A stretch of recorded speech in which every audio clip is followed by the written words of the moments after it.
Encontros com o Futuro, hoje com um convidado muito especial, Gabriel Novaes, gerente de projetos de ESG e sustentabilidade na Fundação Vanzolini. Bem-vindo. Muito obrigado. Encontros com o Futuro é uma iniciativa que aproxima o setor privado da academia. Conta com o apoio da Prime, que é o braço de universidades da ONU, do Pacto Global, da ESPM, das Eurocâmaras, da PwC, do Conselho Regional de Administração de São Paulo e da ABERJ. Eu sou o Matthew Schurtz, diretor do World Observatory. Gabriel, o que faz a Fundação Vanzolini? Bom, primeiramente, obrigado pelo convite, é um prazer estar aqui com vocês. A Fundação Vanzolini, ela é uma das primeiras fundações privadas ligadas à Universidade de São Paulo, e ela foi criada e é mantida até hoje por professores do Departamento de Engenharia de Produção da Escola Politécnica. Perfeito. Então, a missão da Fundação A Vanzolini... famosa Poli. Exatamente, a famosa Poli. Uhum. A missão da Fundação Vanzolini é aproximar o que é desenvolvido em pesquisa, ciência e tecnologia dentro da academia ao mercado, então às demandas da sociedade. Então, a Fundação Vanzolini presta vários tipos de serviços relacionados a auditoria e certificação, projetos de assessoria, soluções variadas, treinamentos, qualificação, cursos de pós-graduação e por aí vai. E como é financiado? A Fundação Vanzolini ela é privada, Tá. Ela não recebe verbas, ela é 100% financiada pelos serviços que presta. Sei, perfeito. E fica na USP? Não. No campus da USP, existe um convênio com a Escola Politécnica, mas Tá. ela tem sedes próprias. Ah, mais de uma. Mais de uma. Onde? Então, hoje são 3 edifícios em São Paulo, um nas Perdizes, um no Alto da Lapa e um na Vila Madalena. Uau, é bastante coisa, então. É bastante coisa. Quantos projetos vocês certificam por ano? Olha, hoje a unidade de certificação tem mais ou menos de 2.000, 2.500 auditorias por ano. Ô, louco! De Meu Deus do céu! vários tipos. São 70 Ah. normas de certificação que são avaliadas lá pela nossa equipe. Sensacional! Quais? Assim, dá alguns exemplos só. 79 não precisa. Não tem como listar, né? Não precisa, acho que não cabe, mas... Com certeza. Ah. Olha, a gente tem muito orgulho de dizer que a Vanzolini foi a primeira certificadora de sistemas de gestão da qualidade no Brasil. E a partir daí, né, várias normas do pacote de gestão. Então, gestão ambiental, gestão de saúde e segurança ocupacional, de tecnologia da informação, segurança da informação, responsabilidade social e por aí vai.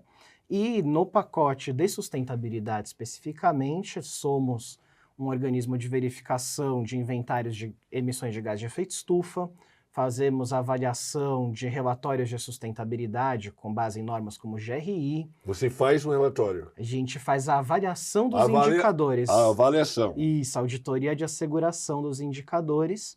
A gente também faz inspeções de eficiência energética de empresas de edificações, construção sustentável.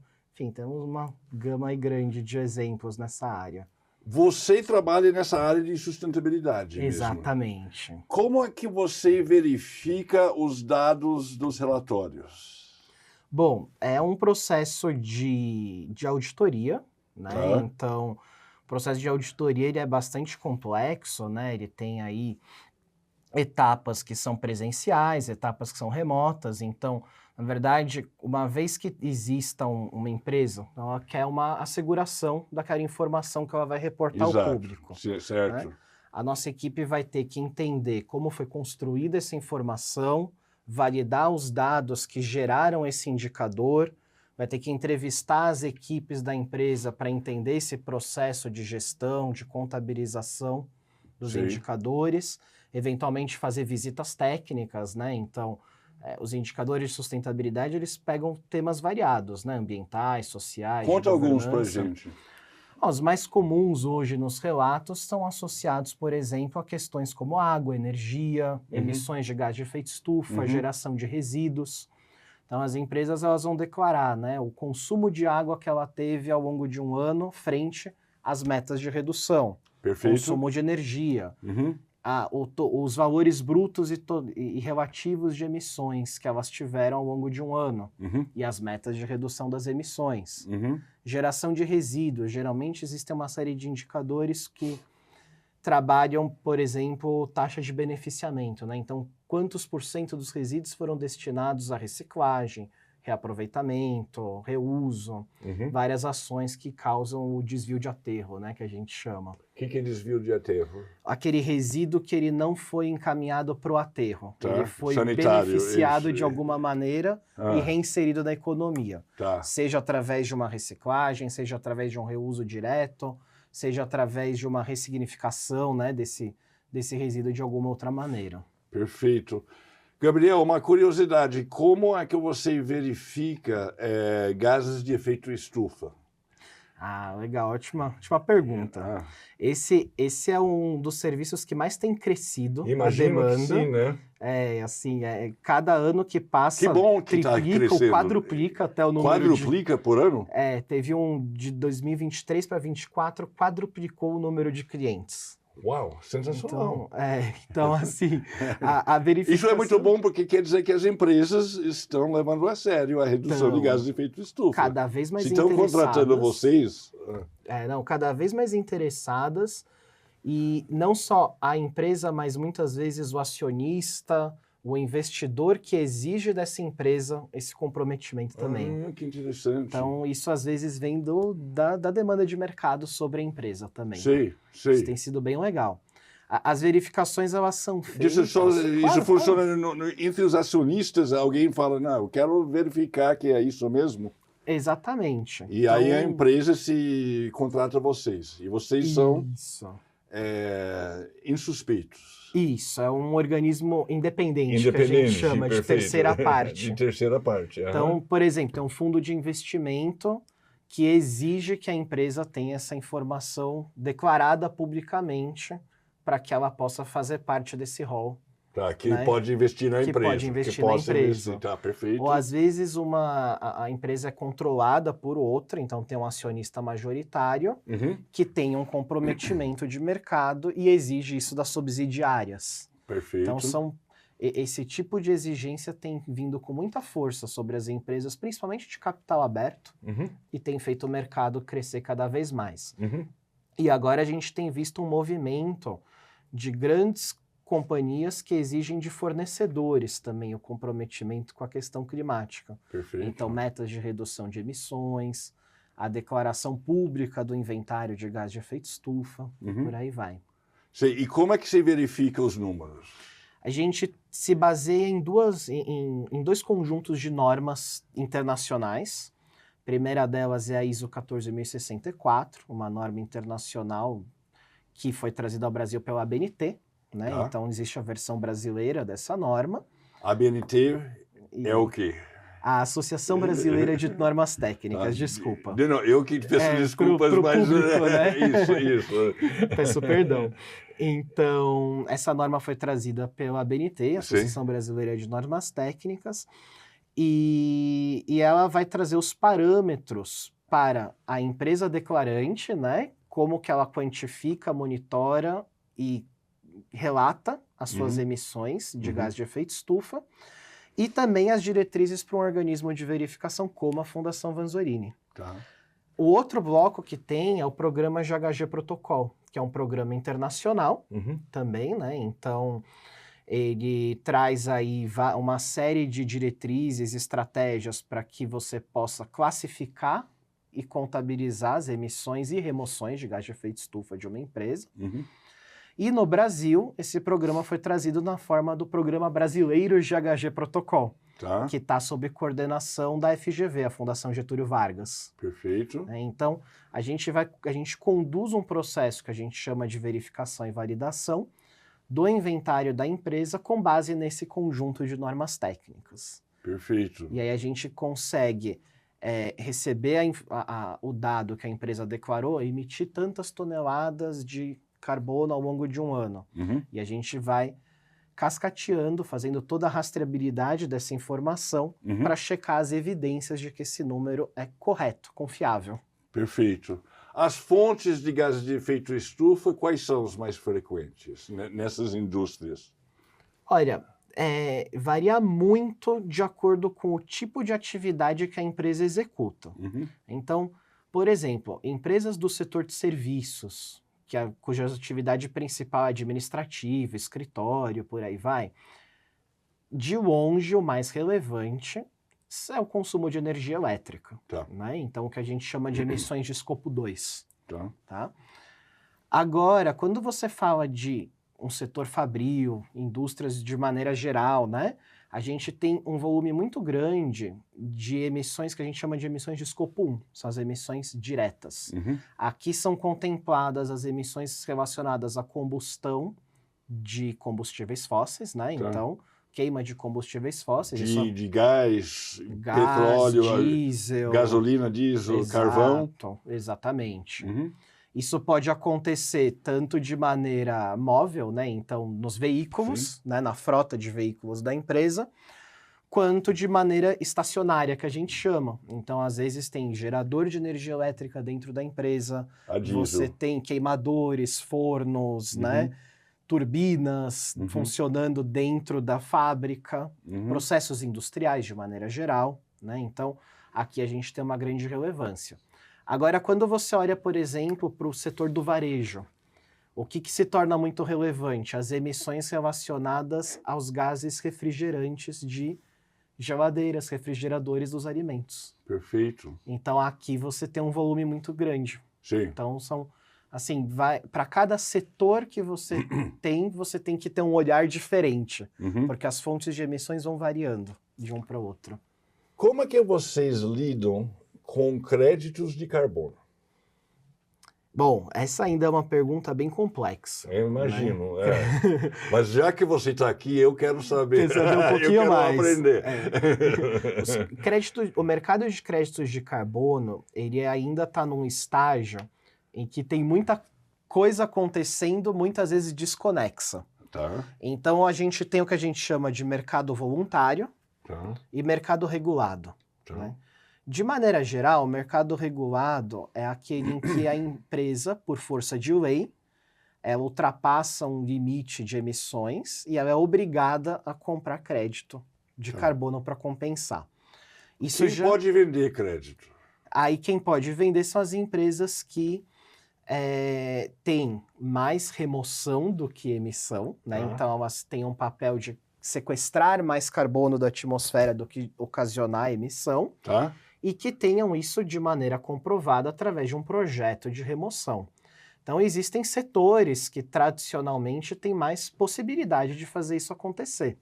Conta pra gente. Então, por exemplo, hoje, assim, o setor...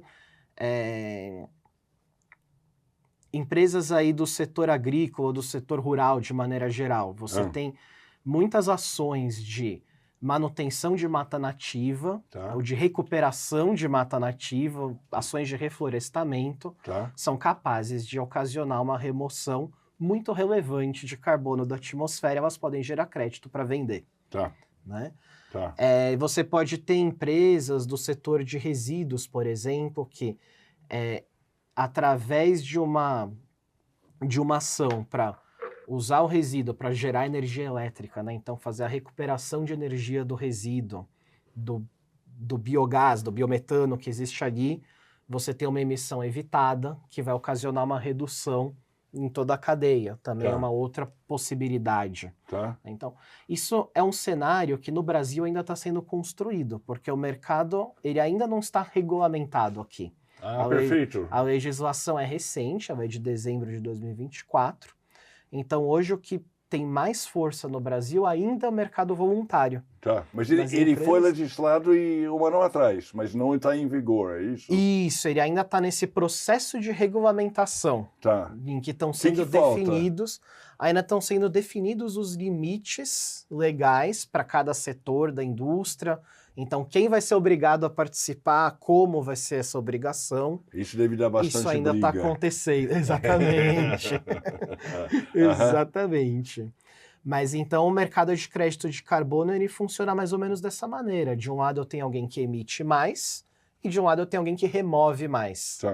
Esse cara que emite mais, ele pode adquirir esse atributo, né, essa redução daquele que removeu, compensando o seu próprio dano ambiental. Como que funciona o mercado voluntário? O mercado voluntário ele tem uma série de Que está bem mais normas. desenvolvido, né? Está bem mais desenvolvido. Aqui no Brasil. Tá. Então a gente tem algumas normas técnicas, né, referenciais variados, que ajudam a trazer critérios que vão além da simples contabilização do crédito. Então você tem critérios que vão fazer um organismo de verificação checar se essa empresa que removeu o carbono e está vendendo crédito, se ela está vendendo esse crédito uma vez só e para um único destinatário. Tá. Então, evitar essa dupla contagem. Que é o certo, tem que né? vender só uma vez. Só uma vez. Que o carbono só foi removido uma vez. Uma única vez, tá. Exatamente. Verificar se essa remoção de carbono é permanente. Tá. Né? Então, muitas vezes a gente confunde um pouco, porque, por exemplo, o ciclo de crescimento vegetal, né? Uhum. Existe um sequestro de carbono no crescimento da vegetação. Uhum. Mas se isso é uma cultura agrícola que vai ser desmatada em seguida, Sim. que vai ter ou que vai ter uma queima, né? Então vamos falar da cana-de-açúcar, por exemplo. Tá. Esse carbono vai voltar para a atmosfera em algum momento, então essa remoção não é permanente. Como o etanol. O etanol joga de volta. Tá. Exatamente isso. Uhum. Então existem critérios para verificar se a remoção é permanente, se o carbono vai ficar armazenado, né, que a gente chama. Tá. Seja em biomassa, seja no solo, seja em algum meio geológico, enfim, tem várias formas. Verificar se existe o que a gente chama de adicionalidade. Então, se foi criado um benefício adicional àquilo que seria a atividade natural da empresa. Então, por exemplo, uma mata nativa que já está lá, ela já existe, ela é um estoque de carbono natural. Para gerar um crédito para a empresa, é necessário que exista um benefício adicional. Ela tem que ir além do que simplesmente manter o que já está lá. Tá, não. Perfeito. Então, tem vários critérios que vão sendo verificados e as normas do mercado voluntário, de maneira geral, trabalham esses critérios, que vão além da simples contabilização do carbono. Perfeito. Gabriel, conta um pouco de você e como é que você entrou nessa área, sua carreira. De onde veio isso? De onde veio, né? Na verdade, eu na faculdade comecei... Eu vim da construção civil, né? Tá. Então, da arquitetura e da engenharia civil. Você é arquiteto? Eu sou arquiteto, engenheiro civil. Uhum. E engenheiro civil? Isso, eu fiz um programa de dupla formação tá. que existe na USP, né? Tá. E... Na FAO ou na Poli? É nas duas faculdades. Nas duas? É um programa que combina as duas faculdades. Uau. Uhum. E eu comecei a me interessar muito por eficiência energética, na faculdade ainda, lá atrás. E aí eu fui trabalhar com eficiência energética de edificações, e isso aos poucos foi despertando interesse cada vez mais por aspectos de sustentabilidade de maneira geral. No começo eu trabalhei muito com construção sustentável, e aí fui passando para esse meio da sustentabilidade corporativa. Então... eu já havia trabalhado na Fundação Vanzorini por vários anos, na parte de construção sustentável. Aí acabou que eu passei por outras empresas no mercado, na parte de sustentabilidade corporativa. E há alguns anos eu voltei à Fundação Vanzorini nessa frente de sustentabilidade corporativa e ESG. Perfeito. O Gabriel, para encerrar, o que você daria de dicas para quem quer entrar nessa área hoje de sustentabilidade? Hoje está começando, inclusive, a COP30, só por curiosidade para quem estiver ouvindo no futuro. É verdade, né? Hoje está começando aqui. Bom, no mercado da sustentabilidade, ele tem muita demanda, né? Cada vez mais. Sim. Então, é em crescimento, então é uma boa área. É uma boa área, eu acho.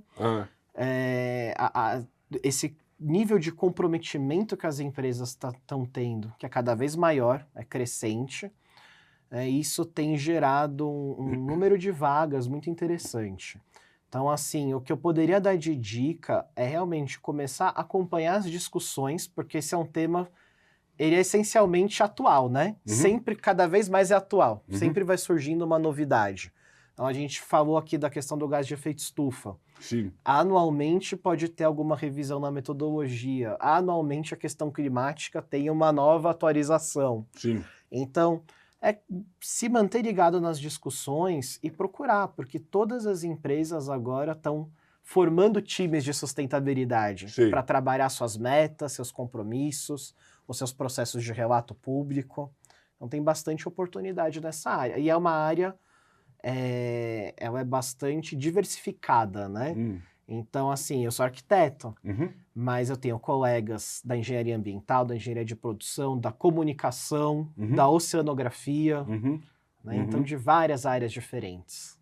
Perfeito. Só me ocorreu uma coisa, fala um pouco de greenwashing. Quanto você encontra de greenwashing na sua vida? Na sua vida profissional? Mais do que eu queria, mas menos do que eu esperava. Tá? Acho que isso é uma coisa legal de dizer, porque eu acho que a sustentabilidade... Explica pra gente o que é greenwashing primeiro. Primeiro de tudo, só das dúvidas. Bom, greenwashing basicamente é aquela tentativa de você, seja intencional ou não, focar em impactos que não são tão relevantes. Tá. Então, por exemplo, eu tenho uma atividade, vamos supor que eu tenho uma construtora. Tá. Então, eu vou falar muito e vou investir muito no discurso dizendo que a minha construtora é sustentável por ações que eu tomo no meu escritório corporativo. Quando, na verdade, numa construtora, o meu impacto mais relevante é nas minhas obras, no meu canteiro. Então, de maneira intencional ou não, eu estou desviando o olhar para o impacto mais grave para falar de um benefício que talvez não seja tão relevante ou que não resolva tanto o problema real que eu estou causando. Perfeito. Então, de maneira bem simplificada, o greenwashing é isso, né? E eu acho que isso apareceu muito ao longo dos anos. E vocês são os fiscais do greenwashing. Exatamente. É isso que vocês fazem. Exatamente. E apareceu muito ao longo dos anos, né? Assim, tudo virou sustentável uns anos atrás, né? Sim. Eu fiz sustentabilidade na mesa, na cadeira, no piso, no tapete, por aí vai. Só que, na verdade, para você dizer que uma atividade de fato tem um comprometimento com a sustentabilidade, você tem que buscar uma série de requisitos, de critérios, tem que falar sobre aspectos ambientais, sociais, tem que falar sobre a cadeia de valores desse produto ou desse serviço, né? Tem toda uma escalada. E eu disse que eu vejo mais do que eu queria, porque infelizmente o mercado ainda tem vários discursos e propagandas por aí que afirmam um comprometimento que muitas vezes não é real ou não é completo. Tá. Né? Por isso que eu digo, intencional ou não. Às vezes não é intencional. Tá. Mas é menos do que eu esperava. Por quê? Justamente porque realmente tem muita gente comprometida no mercado. E muita empresa cujo comprometimento é verdadeiro. Não é só o discurso, não é só o relato. Que bacana, que boa notícia. Gabriel, muito obrigado. Foi uma aula. Obrigado. Parabéns. Muito obrigado pelo convite. Sensacional.